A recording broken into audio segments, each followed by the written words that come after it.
What is going on, guys? We've got a really special guitar today. And before we get started, make sure you subscribe. Make sure you like the video if you dig it.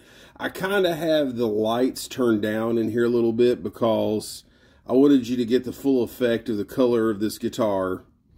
Yes, this is a shell pink Washburn N4. Or is it? Let's go into the details. I'm going to crank the light back on just so we can kind of get a better look at things. But just wanted you to get a look at the color on this thing. It is a flat, matte, painted shell pink with cream Bill Lawrence pickups. It's got an L500R in the neck and an L500 XL in the bridge, and it's just a totally cool guitar. So let's get started. All right, so as you notice, the more light you put on this thing, the lighter it gets. So with the current lighting in this room, you really can't get the full effect, but it is a light shell pink Washburn N4. And it's just really cool guitar. So I've got a friend of mine on Facebook who has an N4 that he painted the top on it, shell pink, and it has some cream and white pickups in it. And it looks so cool and so original. So the way that this guitar came about is I had a friend on one of the Washburn N4 Facebook groups posted a picture of a body and a neck from an N24. And he said, hey, I'm about to paint this thing. What color should I paint it? And everyone was chiming in, giving their opinion.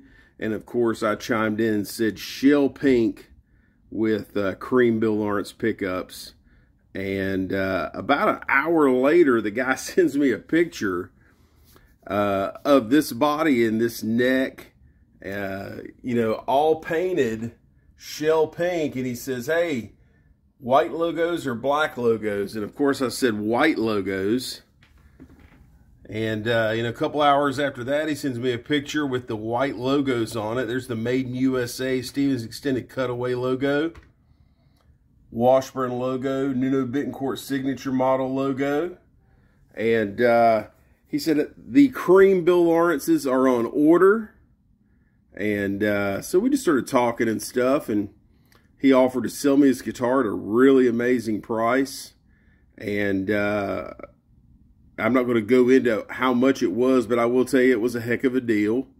And I have to tell you, this is probably the most talked about Nuno guitar that I've had in my hands since I started dealing with these guitars. Everybody loves this guitar. Every time I post about it, everybody just rants and raves about it. And it's just because it's different and it's cool. And it's got kind of a weird vintage vibe to it. I will tell you that that L500R in the neck sounds very single coil sounding. And it just sounds awesome. It sounds really good.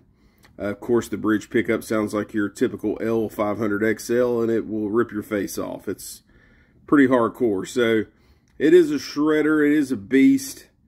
But, you know, in all fairness, this did start out as, even though I call it an N4, it started out as an N24, and it's just been severely modded. But you have to admit that this is a lot cooler. This is a lot better. All the wiring's been changed out on it. It's got a new switch, new pot. It's got a 500K CTS pot in it. And it's got a Switchcraft switch in it. It has all the frets have been leveled and crowned, and amazing fret job's been done to it. So, you know, I can honestly say that this thing plays and sounds better than any USA Washburn N4 that I've ever picked up.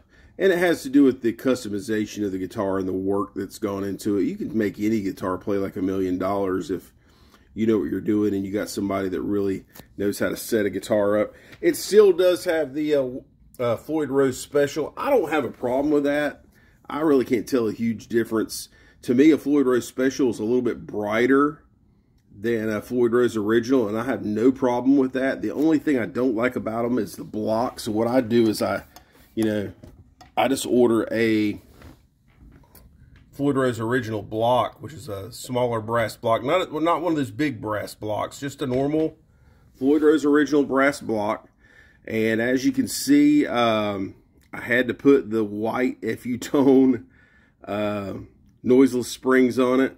I was ordering some springs for another guitar that had some noisy springs. And I normally don't I don't put these springs on everything. Typically, if I've got a guitar that's making some noise, I will put the noiseless springs on them. Normally I get the red ones, so I'm ordering the red ones for a different guitar, and I was like, I'm just going to go ahead and order some white springs to match the white logos on the pink guitar. So, Stevens Extended Cutaway, really nice maple neck. The guy was really cool to put this custom shop logo on the back of it. I get a lot of messages from folks going, hey, where'd you get that from? And then, of course, it's got its little name on the back of it, Pinky. So, yeah. Awesome killer guitar. Of course, we had to put the leopard print strap locks on it. And we just made this thing into an awesome killer guitar. I'm so glad to share this with you guys. Really awesome job the guy did on painting the fin on it. And also on the headstock. That logo is just killer and perfect. But it's a cool guitar, I have to tell you, man. It's just, even just sitting here looking at it, it's pretty awesome. So, thank you guys so much for tuning in. Just wanted to bring this guitar up here and kind of get some different shots of it. Get it, where it's not in the light, and get it in the light. You can see even me backing up on it right here. It just changes color. It's an odd color. It's not really a hardcore pink or anything like that. It's just kind of like almost an off pink color, if you want to call it that. So thanks for tuning in. Like I said, this has started out as an N24. I call it an N4 now, but people would argue with me saying that's not an N4, it's still an N24. But you have to admit that it's a lot cooler than your typical N24. It's an awesome killer guitar that's been severely customized. And looking forward to doing another one like this in the future. Thanks for tuning in. We'll see you next time.